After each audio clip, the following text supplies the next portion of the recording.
Hi all, welcome back to my channel. ಇವತ್ತಿನ recipe ಬಗ್ಗೆ ಹೇಳೋದಾದರೆ ಕೇವಲ 3 ನಿಮಿಷದಲ್ಲಿ ಈ ಎಗ್ ರೈಸ್ ರೆಸಿಪಿನ ನೀವು ಮಾಡ್ಕೊಬಹುದು. ತುಂಬಾ ರುಚಿಯಾಗಿರುತ್ತೆ. ಈ ಥರ ಮೆಥಡಲ್ಲಿ ಒನ್ ಟೈಮ್ ಟ್ರೈ ಮಾಡಿ ನೋಡಿ. ಹಾಗಿದ್ರೆ ಬನ್ನಿ ರೆಸಿಪಿನ ಸ್ಟಾರ್ಟ್ ಮಾಡೋಣ. ಮೊದಲಿಗೆ ನಾನಿಲ್ಲಿ ಒಂದು ಕಡಾಯಿನ ತೊಗೊಂಡಿದ್ದೀನಿ. ಅದಕ್ಕೆ ಒಂದು 4ರಿಂದ 5 ಸ್ಪೂನ್ ಆಗುವಷ್ಟು ಆಯಿಲ್ನ ಸೇರಿಸ್ಕೊಳ್ಳಿ.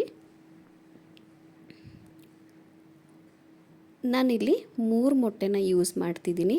ನೀವು ಕ್ವಾಂಟಿಟಿಗೆ ತಕ್ಕನಾಗೆ ಮೊಟ್ಟೆನ ಯೂಸ್ ಮಾಡ್ಕೊಬಹುದು. ಇವಾಗ ನಾವು ಆಯಿಲ್ ಬಿಸಿ ಆದಮೇಲೆ ಒಡೆದಿರುವಂಥ ಮೊಟ್ಟೆನ ಸೇರಿಸ್ಕೊತಾ ಇದ್ದೀನಿ. ಈ ಮೆಥಡಲ್ಲಿ ನೀವು ಒನ್ ಟೈಮ್ ಟ್ರೈ ಮಾಡಿ ನೋಡಿ, ತುಂಬಾ ಚೆನ್ನಾಗಿರುತ್ತೆ. ಮೀಡಿಯಮ್ ಫ್ಲೇಮಲ್ಲಿಟ್ಟು ಈ ಪ್ರೊಸೀಜರ್ನ ಮಾಡ್ಕೊಳ್ಳಿ. ಹಾಗೆಯೇ ನಾವು ಹಾಕಿರುವಂಥ ಮೊಟ್ಟೆನ ನೀಟಾಗಿ ಈ ಥರ ಸ್ಮ್ಯಾಶ್ ಮಾಡ್ಕೊಬೇಕಾಗತ್ತೆ. ನೋಡಿ, ಕೈ ಬಿಡ್ದಿರೋ ಥರ ಚೆನ್ನಾಗಿ ಮೊಟ್ಟೆನ ಕಲಿಸ್ಕೊಳ್ಳಿ.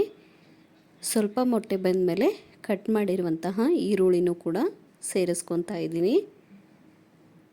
ಹಾಗೆಯೇ ನಾನಿಲ್ಲಿ 1.5 ಸ್ಪೂನ್ ಆಗುವಷ್ಟು ಅಚ್ಚ ಖಾರದ ಪುಡಿನ ಬಳಸ್ತಾ ಇದ್ದೀನಿ. ನೀವು ಖಾರಕ್ಕೆ ತಕ್ಕನಾಗೆ ಖಾರನ ಸೇರಿಸ್ಕೊಬಹುದು. ನಂತರ ನಾನು ಇದಕ್ಕೆ ರುಚಿಗೆ ತಕ್ಕಷ್ಟು ಉಪ್ಪನ್ನು ಕೂಡ ಸೇರಿಸ್ಕೊತಾ ಇದ್ದೀನಿ. ನಾವು ಕಡಿಮೆ ಇಂಗ್ರೀಡಿಯೆಂಟ್ಸ್ನ ಬಳಸಿ ತುಂಬಾ ಟೇಸ್ಟಿಯಾಗಿರೋ ರೆಸಿಪಿನ ಮಾಡಬಹುದು. ಇವಾಗ ಇದನ್ನು ನೀಟಾಗಿ ಕಲಸಿದ್ರೆ ನಮಗಿಲ್ಲಿ ಎಗ್ ಬುರ್ಜಿ ರೆಡಿ ಆಗುತ್ತೆ. ಇವಾಗ ರೆಡಿ ಮಾಡಿರುವಂಥ ಎಗ್ಗೆ ಮಾಡಿಟ್ಟಿರುವಂಥ ರೈಸ್ನ ಸೇರಿಸ್ಕೊಂಡ್ರೆ ನಮಗಿಲ್ಲಿ ಈಸಿಯಾಗಿ ಎಗ್ ರೈಸ್ ಕೂಡ ರೆಡಿ ಆಗುತ್ತೆ. ತುಂಬಾ ಟೇಸ್ಟಿಯಾಗಿರುತ್ತೆ. ಇವಾಗ ಇದನ್ನು ನೀಟಾಗಿ ಕಲಿಸ್ಬಿಟ್ಟು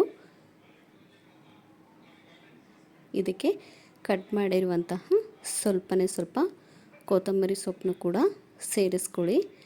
ಈ ಟೈಮಲ್ಲಿ ನಿಮ್ಗೆ ಬೇಕಾದರೆ ಲೆಮನ್ ಕೂಡ ಹಾಕ್ಕೊಬಹುದು.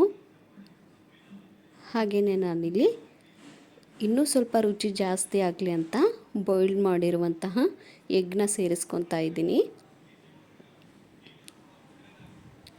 ಇವಾಗ ನಮಗಿಲ್ಲಿ ಎಗ್ ರೈಸ್ ಸರ್ವ್ ಮಾಡೋಕ್ಕೆ ರೆಡಿ ಆಯಿತು. ನಾವು ಇದನ್ನು ಈಸಿಯಾಗಿ ಸರ್ವ್ ಕೂಡ ಮಾಡ್ಕೊಬಹುದು.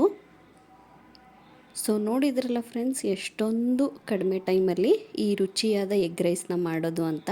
ಹಾಗಿದ್ರೆ ಇವಾಗಲೇ ಹೋಗಿ ರೆಸಿಪಿನ ಟ್ರೈ ಮಾಡಿ ಹೇಗಿತ್ತು ಅಂತ ಕಮೆಂಟ್ ಮಾಡಿ. And thank you for watching.